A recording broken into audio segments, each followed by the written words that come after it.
All right, guys, we're back, and you're gonna love what you're about to see. Pat Gagliano here from Finished Basements. Last time we were here, this was just a design process and design stage. None of this was here, and we talked about our process. You're gonna see a lot of things change from what I talked about initially, and that happens, and that's all part of the design process. So I'm gonna walk you through all the pros and cons and what changed and why it changed, and you're really gonna enjoy this one. It really came out fantastic.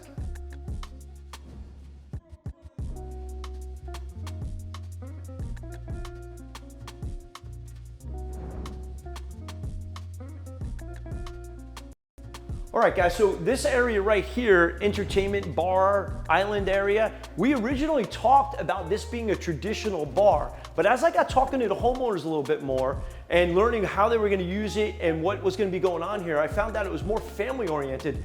So we went away from the traditional bar with the sink that I originally said would be in the bar to an island, and now they're really happy that we did this because they could play board games here, hang out with the kids.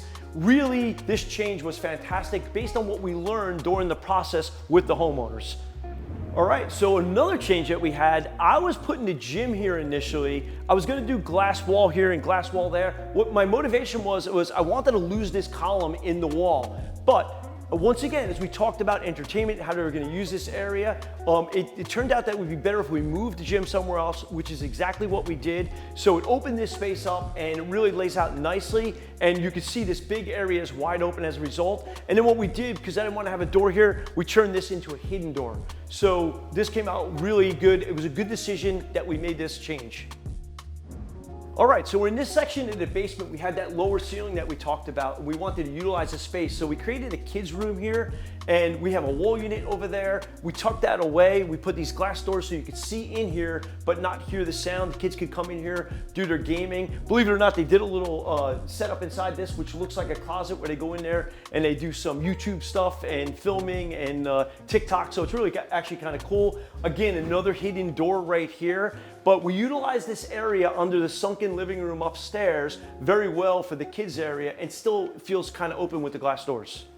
All right, so now we're in the main part of the basement. Now, this came out exactly the way I talked about it initially. So a lot going on here, and it's really important to get into it. Of course, another hidden door, but we're walking into this main TV area. Call it a theater, call it what you want. Something interesting, right? I remember there was a column here and a column there, but they didn't line up. So we made these walls a little thicker so that they were very symmetrical. We hid the speakers in them. I tied this half wall in with the theater seating and also the bar seating behind it. So everything behind us is all part of the entertainment space. Of course, we moved the ductwork, we created the tray ceilings, but if you guys remember, I also talked about this wall, how it was interesting and it had different bump outs in it, and I wanted to make sure we utilized it properly, and that's exactly what we did. We put a stage right here, we bumped this wall in, we did a column, so we really used this space exactly the way I initially thought it was gonna be used, and I'm super happy with how it all came out.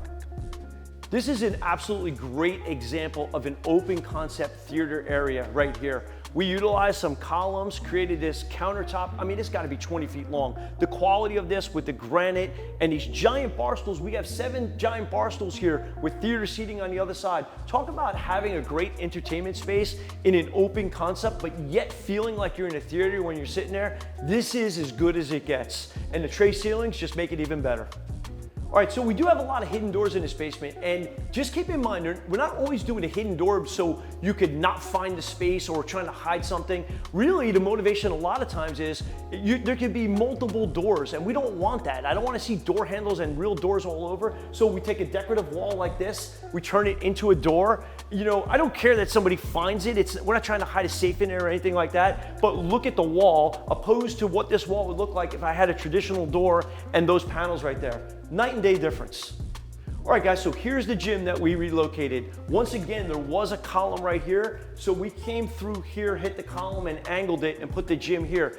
Originally, I was trying to get a walkout entrance here to the backyard and put a mudroom bench and all that good stuff next to the bathroom. Bathroom did stay where I had it designed, but we put a gym here. Now, what the owners are thinking in the future, this gym may go away and they may do a walkout entrance here in the future. So although we designed for today, we set them up for tomorrow, or the future I should say. If they ever do want to add that walkout entrance, it will work out perfectly.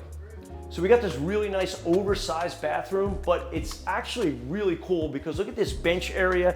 This lifts up, you can put your shoes in there. We got these cabinets here, really came out nice. And then as you swing around and look through here, we actually created a nice size shower. It's about 7 feet by 4 feet wide, and it also doubles as a steam room. So really it's a good spot, especially if in the future they go with that walkout entrance. So we have this bonus area in the basement. We put the pool table here. It fits perfect. We don't have to worry about any bad shots. But most important thing to talk about in this basement and in any basement for that matter is how we opened up these walls with the spindle railings. I'm trying to do as much as possible. This was a tough one. We have structural here. We actually had to shore up the house temporarily, put in a beam to open all this up. But let me tell you something, it's all worth it because it just opens the basement up. And we even snuck in this little niche right here. Not very deep, it's only the depth of the wall, but with the light and what's going on here, it makes a difference. It attracts your eye as you're coming down the stairs. So this open concept on the stairs, it's essential to any job to make it feel like you're home. All right, guys, so I hope you guys enjoyed watching this one as much as we enjoyed designing it. So please follow us for more. We got great content like this all over the place every single day. You're gonna love it.